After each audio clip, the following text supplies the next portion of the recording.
I once walked into the BMG library looking for a certain safer, and I ran into my friend Shmuel Bogart.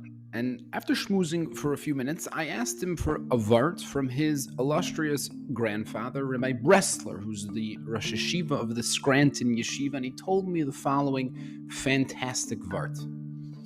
The famous giant Og desperately wanted to marry Avram's wife, Sara. The Gemara Megillah says that Sara was one of the most beautiful people who ever lived on earth, and Og desperately wanted to marry her.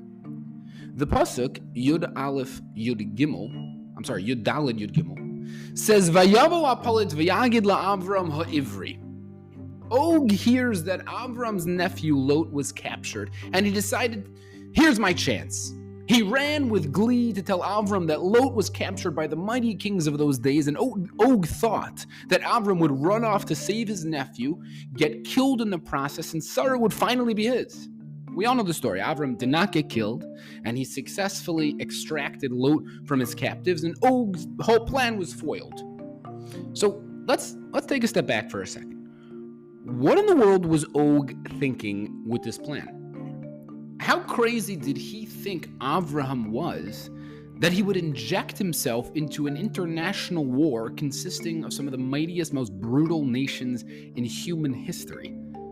The modern day equivalent would be one man attempting to save his relative being held captive by the North Korean army in some impenetrable fortress. It's crazy. So what was Og thinking? Why in the world did he think that Avram would actually go ahead and fight to get Lot? The answer, says Rabbi Bressler, lies in the word ha'ivri. This pasuk describing Og's attempt to persuade Avraham to go and save Lot is one of the only times in the entire Torah that Avram is called Avram ha'ivri. Normally he's just called Avram. Here he's called Avram ha'ivri. Why is that? The word ha'ivri literally means he came from the other side of the river, but it's used specifically here to brand Avraham as the one who had the courage to stand up for his beliefs, even if all the others were on the other side. The entire world is wrong, he said. Yeah, billions of you all, wrong. He stood firm in his convictions, even in the face of sneering and laughing and eye-rolling from others.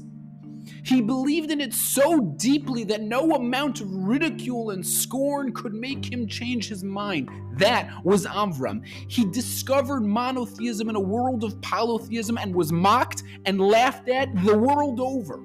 He was persecuted and abused. He was thrown into fiery furnaces. It made no difference to him. He was firm as a rock.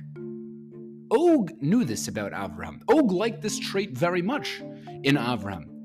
For it meant that when he would hear that his nephew's life was in danger, it made no difference how crazy it would be to help him. Og knew that Avram was a man who did the right thing for only one reason and one reason only, because it's the right thing to do, even if it meant waging a war 1 on 10,000. Some call it crazy, others call it dedication. Og happily ran to tell Avram ha'ivri, the man of passion and motivation, that his nephew was captured, hoping Avraham would die, but he didn't. He survived. Jews throughout history have been called the Hebrews, a derivative of the word ivri. It's because infused in our DNA is the passion and pride that Avram exuded. It doesn't bother us that the world thinks otherwise. It doesn't bother us that we get ridiculed and scorned. We're not deterred by terror and discrimination that no other religion, ethnicity, country, group, or nationality has ever gone through besides us.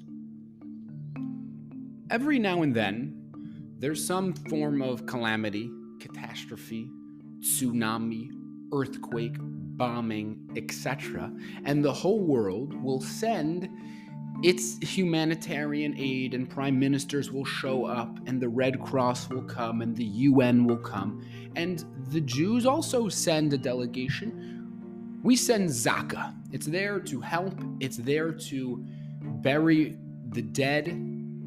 But often, what the news outlets don't show you is that weeks later, when all the news outlets are gone, and all the dignitaries are gone, and all the presidents are gone, and all the UN members are gone, and all the Red Cross, and all the humanitarian is gone, you know who's still there in the thick, in the rain, in the sleet, in the snow, in the tsunami, in the earthquake, in the war zone? You know who's still there, looking and pleading and hoping to find another Yid?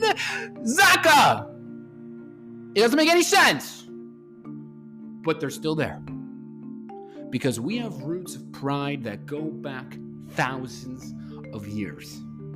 Avraham taught us, stand up for what's right, for it's the right thing to do.